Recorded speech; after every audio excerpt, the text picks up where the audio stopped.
પાલિતાણામાં કોંગ્રેસમાં મોટું ગાબડું, શહેર પ્રમુખ ઓમદેવસિંહ સરવૈયાનું ભાજપમાં પ્રયાણ.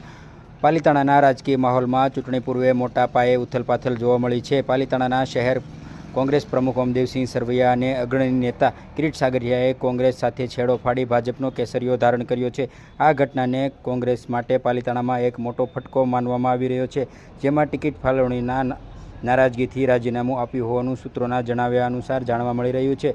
જેમાં ઓમદેવસિંહ સરવૈયાએ પક્ષના ઉચ્ચ નેતૃત્વ પર ટિકિટ ફાળવણીમાં તેમણે અને તેમના સમર્થકો, આગેવાનો અને આક્ષેપ કર્યા છે. લાંબા સમયથી પક્ષ માટે કામ કરતા છતાં સ્થાનિક સ્તરે યોગ્ય મહત્વ ન મળતા રાજીનામું આપ્યાનો નિર્ણય લીધો હોવાનું જાણવા મળેલ છે અને ભાજપમાં જોડાયા બાદ તરત જ સક્રિય થઈ ઓમદેવસિંહ સરવૈયાએ ભાજપના પક્ષે વોર્ડ નંબર 1માંથી ઉમેદવારી ફોર્મ ભરી દીધું છે અને સાથે જોડાયેલ અન્ય કાર્યકરો, હોદ્દેદારો ભાજપમાં જોડાયા હોવાથી સ્થાનિક કોંગ્રેસનું માળખું નબળું પડ્યું છે. ઓમદેવસિંહ સરવૈયાનું રાજીનામું કોંગ્રેસ માટે મોટું ગાબડું છે, કારણ કે તેઓ લાંબા સમયથી શહેરને સંગઠનને મજબૂત કરી રહ્યા હતા. ઓમદેવસિંહ શહેરના સમર્થકો સાથે આવવાની પાલિતાણામાં ભાજપની પકડ વધુ મજબૂત બની છે, જેનો સીધો ફાયદો આગામી ચૂંટણી ભાજપને મળી શકે. ત્યાં વોર્ડ નંબર 1માં ઓમદેવસિંહ શહેરને પ્રવેશ કારણે રાજકીય સમીકરણો બદલાયા છે, જે સ્પર્ધાને વધુ રોમાંચક બનાવશે. પાલિતાણામાં રાજકારણમાં ઘટનાક્રમ બાદ હવે કોંગ્રેસ કયા પ્રકારનું વલણ અપનાવે છે અને શું અન્ય કાર્યક્રમો પણ પક્ષ છોડે છે કે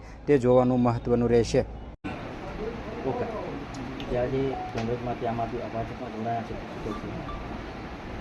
ભારતીય જનતા પાર્ટીના જે ઉમેદવારે આજે ફોન કરવાની છેલ્લા દિવસની નગરપાલિકાની ડેટ હતી, કોંગ્રેસના શહેર ભાજપના પ્રમુખ ભાઈ શ્રી ઓમદેવસિંહ સરવૈયા, કિરીટભાઈ સાગઠિયા અને એમની સાથે આખી પેનલ, તે લોકોએ શહેર કોંગ્રેસમાંથી રાજીનામું આપી પ્રમુખ તરીકેનું અને આજે ભારતીય જનતા પાર્ટીમાં ભગવો ખેસ પહેર્યો છે.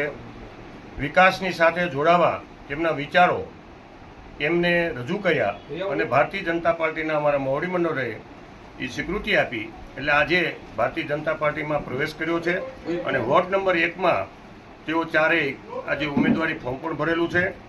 બીજું કે આજે નગરપાલિકાની જે ચૂંટણી છે એમાં વોર્ડ નંબર 1 લગભગ 4 બિનહરીફ જેવી થઈ ગઈ છે. વોર્ડ નંબર 2માં પણ 4 બિનહરીફ જેવી થઈ છે. તેવી જ રીતે વોર્ડ નંબર 6 કે ત્યાં પણ બિનહરીફ જીતી છે. એટલે કે લગભગ આ ચૂંટણીમાં નગરપાલિકામાં આ વખતની ચૂંટણીમાં 8 થી 9 ઉમેદવારો બિનહરીફ જાહેર થશે અને કોંગ્રેસે પણ ઘણી બધી વ્યૂહનીતિ કરી હતી. અહીંના જૂના એના કોંગ્રેસના આગેવાન હતા અને ભાજપમાં આવ્યા હતા. હમણાં જ તે હયાત ખાન બ્લોચ કરીને છે એ ભાજપમાં ગયા છે.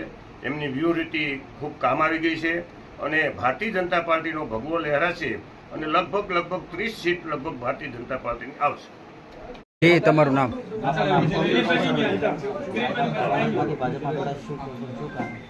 કરી અને હું શહેર કોંગ્રેસનો પ્રમુખ હતો. છેલ્લા 2.5 વર્ષથી હું શહેર કોંગ્રેસના પ્રમુખની જવાબદારી નિભાવતો હતો.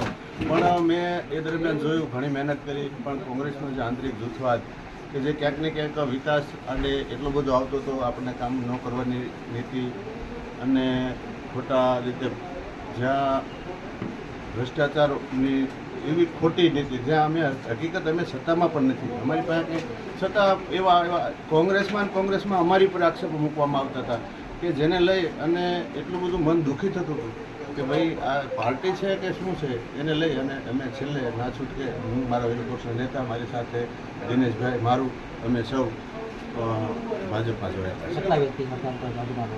એમ તો લોકો મારા ખ્યાલથી મારી સાથે મારી ટીમ તો 150 જણાની છે, પણ હોદ્દેદારો મેઇન જે છે એ અમે 4, મારી પેનલ 4, અમારા દિનેશભાઈ, મારું, એ અમારી પેનલ છે.